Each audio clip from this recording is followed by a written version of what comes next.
In his White House summit with U.S. President Donald Trump, South Korean President Jae-myung's primary goal was to avoid a public argument. This he largely managed, but for Trump, it's always about forging a deal. You know, we spent a lot of money building a fort, and there was a contribution made by South Korea, but I would like to see if we could get rid of the lease and get ownership of the land where we have a massive military base. Trump also said he would rekindle diplomacy with North Korean leader Kim Jong-un, whom he met 3 times during his first term. No, but Kim Jong-un will meet at some point. I look forward to it, actually. But do you notice that since I came into office, you haven't had a problem with him? Following the Trump-Kim summits, North Korea suspended its missile tests, but they have now resumed. South Korea's welcomed Trump's renewed efforts. Upholding the goal of the denuclearization of Korean Peninsula is crucial for establishing lasting peace on the Korean Peninsula and throughout the world.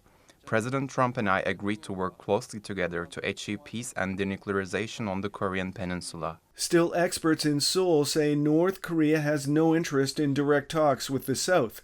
It's more interested in fostering its relations with Moscow. Very famous Kim Jong-un's speech, he considers South Korea is no longer one nation, one ethnicity. Instead, South Korea is our #1 enemies. The U.S. and South Korea have also in recent years resumed their military drills, this week conducting wet gap river crossings.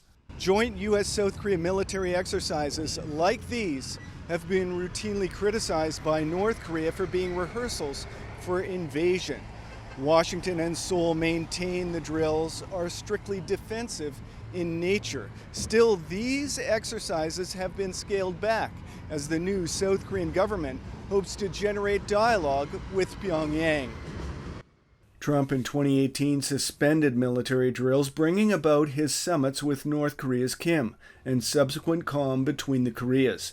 But tension and cross-border crises have returned, and now North Korea has realigned with Russia, challenging any future Trump-Kim diplomacy. Frank Smith, TRT World, Yeoju, South Korea.